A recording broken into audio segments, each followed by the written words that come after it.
കർണാടക കുടകിൽ ട്രെക്കിങ്ങിനിടെ കാണാതായ കോഴിക്കോട് സ്വദേശി ശരണ്യ തിരികെ നാട്ടിലെത്തി. പുലർച്ചെ 1 മണിയോടെയാണ് നാദാപുരത്തെ വീട്ടിലെത്തിയത്. 4 ദിവസം അതിജീവിച്ചത് 1 കുപ്പി വെള്ളവും 1 പാക്കറ്റ് ബിസ്ക്കറ്റും കൊണ്ടാണെന്നും ട്രെക്കിംഗ് ഇനിയും തുടരുമെന്നും ശരണ്യ. പീക്കിലെത്തി താഴെ ഇറങ്ങുമ്പം ചെറുതായിട്ട് വഴിതെറ്റി. പിന്നെ ഫോൺ ഓഫ് ആയതുകൊണ്ട് എനിക്ക് പിന്നെ ട്രെയിൽ കണ്ടുപിടിക്കാൻ പറ്റിയില്ല. അങ്ങനെ 6:45 വരെ നടന്നു. പിന്നെ ഒരു പാറപ്പുറത്ത് സ്റ്റേ ചെയ്യായിരുന്നു. ഞാൻ ഇടയ്ക്കൊക്കെ വെറുതെ ഇങ്ങനെ കൂവിയൊക്കെ നോക്കുന്നുണ്ടായിരുന്നു. അപ്പോൾ ആരോ റെസ്പോണ്ട് ചെയ്യുന്ന കേട്ടു. അപ്പോൾ പിന്നെ കുറച്ച് കഴിഞ്ഞപ്പോൾ അടുത്തടുത്ത് വരുന്ന പോലെ തോന്നി. എനിക്ക് മനസ്സിലായി ഇതാരോ ലോക്കൽസ് ആരോ ആണെന്ന് സംസാരം കേട്ടപ്പോൾ. അവർ പറഞ്ഞു അവിടെ തന്നെ നിന്ന് വരുന്നുണ്ട് പറഞ്ഞു. 4 ദിവസം കാട്ടിലെല്ലാം ഇല്ല, പേടിയൊന്നും തോന്നിയിട്ടില്ല.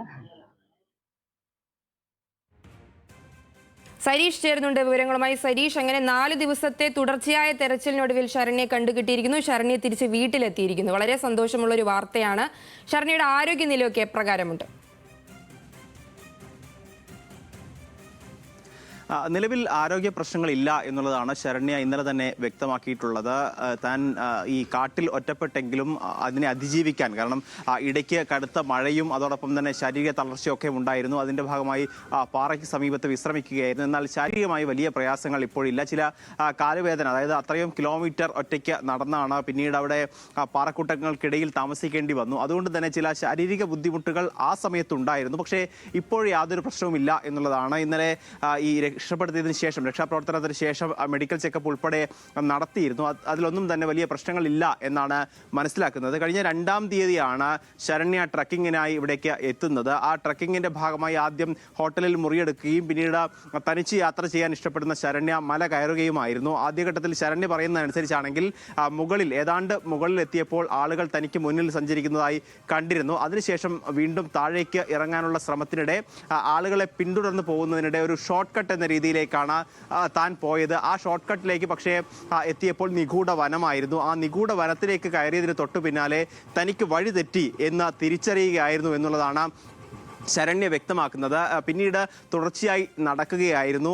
ഏതെങ്കിലും രീതിയിൽ അവസാന സിഗ്നൽ ലഭിക്കുന്ന സ്ഥലത്ത് നിന്നാണ് തൻ്റെ സുഹൃത്തിനെയും ഹോട്ടൽ റൂമിലേക്കും വിളിച്ചു പറഞ്ഞത്. തനിക്ക് വഴിതെറ്റിയതായി സംശയമുണ്ട് എന്ന് ശരണ്യ പറഞ്ഞത്. അതിന് തൊട്ടു പിന്നാലെ വീണ്ടും നടക്കുന്ന ഒരു പാറക്കൂട്ടത്തിന് സമീപത്തേക്ക് എത്തുന്നു. അവിടെ നിന്ന് അവസാനമായി തൻ്റെ സുഹൃത്തിന് ഒരു ടെക്സ്റ്റ് മെസ്സേജ് അയക്കാൻ ശ്രമിക്കുന്നതിനിടെ മൊബൈലിൻ്റെ ചാർജ് അവസാനിക്കുന്നു. അതോടെ തീർത്തും ഒറ്റപ്പെട്ട അവസ്ഥയിലേക്ക് പോകുന്നു. 1 കുപ്പി വെള്ളവും ഒരു പാക്കറ്റ് ബിസ്ക്കറ്റും മാത്രമായിരുന്നു. കാരണം ഒരു ദിവസം ട്രക്കിംഗ് എന്ന രീതിയിലാണ് ശരണ്യ ഈ മലമുകളിലേക്ക് കയറിയത്. അവിടെ ആ പാറക്കൂട്ടത്തിന് സമീപത്തേക്ക് എത്തുന്നു. തൊട്ടടുത്ത ദിവസം തിരിച്ചു കയറാം എന്നൊരു സാഹചര്യമായിരുന്നു ഉണ്ടായിരുന്നത്. പക്ഷേ ആ തിരിച്ചു കയറുന്നതിനിടയിൽ കടുത്ത മഴയുണ്ടാകുന്നു. കനത്ത മഴയിൽ പൂർണ്ണമായി നനയുന്നൊരു സാഹചര്യം ഉണ്ടായിരുന്നു. അന്ന് രാത്രിയൊക്കെ വളരെ ബുദ്ധിമുട്ട് അനുഭവിക്കേണ്ടി വന്നു എന്നുള്ളതാണ് ശരണ്യ പറയുന്നത്. കാരണം പൂർണ്ണമായി നനയുന്നു. മറ്റു വസ്ത്രവും ഒന്നും തന്നെ മാറ്റാനില്ല. ഒരു ബാഗിൽ കുറച്ച് വെള്ളം മാത്രമാണ് ഉണ്ടായിരുന്നത്. അതോടെ കടുത്ത തളർച്ച അനുഭവിക്കേണ്ടി വന്നു എന്നുള്ളതാണ്. പിറ്റേ ദിവസം നല്ല വെയിലുണ്ടായിരുന്നു. അതുകൊണ്ട് തന്നെ തുറസായ സ്ഥലത്തേക്ക് മാറുകയും ഏതെങ്കിലും രീതിയിൽ തന്നെ അന്വേഷിച്ച ഡ്രോണോ മറ്റോ വരുന്നുണ്ടെങ്കിൽ അതിൽ പതിയുന്ന രീതിയിലേക്ക് താൻ കാത്തു നിൽക്കുകയായിരുന്നു എന്നുള്ളതാണ് അവർ പറഞ്ഞത്. പക്ഷേ അത്തരത്തിൽ ഡ്രോണൊന്നും തന്നെ എത്തിയിരുന്നില്ല. പിറ്റേ ദിവസം അവസാന ദിവസം, അതായത് ഇന്നലെ കണ്ടെത്തിയ ദിവസം തിരിച്ച് മല കയറുക എന്നൊരു തീരുമാനമാണ് താൻ എടുത്തിരുന്നതെന്നും അതിൻ്റെ ഭാഗമായാണ് മുന്നോട്ട് നടക്കുന്നതിനിടയിലാണ് ഈ രക്ഷാപ്രവർത്തകരെ കണ്ടുമുട്ടിയത് എന്നുള്ളതാണ് ശരണ്യ ഇന്നലെ വ്യക്തമാക്കിയത്. അതോടൊപ്പം തന്നെ ഇത്തരത്തിലൊരു പ്രതിസന്ധി കഴിഞ്ഞ 4 ദിവസമായി ഒറ്റപ്പെട്ടു പോവുകയും ആളുകൾ തേടി ഇറങ്ങുകയും ഒക്കെ ചെയ്യേണ്ടി വന്ന ഒരു പ്രതിസന്ധി ഉണ്ടാകുന്നു, ആകാംക്ഷയുണ്ടാകുന്നു. അതോടൊപ്പം തന്നെ വീട്ടുകാരൊക്കെ ഭയത്തിലേക്ക് കാര്യങ്ങളൊക്കെ മാറിയിരുന്നു. പക്ഷേ അത്തരത്തിലുള്ള പ്രയാസങ്ങളൊക്കെ ഉണ്ടായാൽ പോലും ഇനിയും യാത്ര തുടരും എന്നുള്ളത് തന്നെയാണ് ഇപ്പോഴും ശരണ്യ വ്യക്തമാക്കുന്നത്. എന്തായാലും ഇന്നലെ വൈകിട്ടോടെയാണ് ശരണ്യയെ കാട്ടിൽ നിന്നും പുറത്തേക്ക് എത്തിക്കുന്നത്. ഇന്നലെ രാത്രി തന്നെ ശരണ്യയെ നാദാപുരത്തെ വീട്ടിലേക്ക് എത്തിച്ചിട്ടുണ്ട്. ഇന്ന് രാവിലെ മാധ്യമങ്ങളെ കാണും എന്നാണ് ശരണ്യ വ്യക്തമാക്കിയിരിക്കുന്നത്. ശരി, സരീഷാണ് വിശദാംശങ്ങൾ പങ്കുവച്ചത്.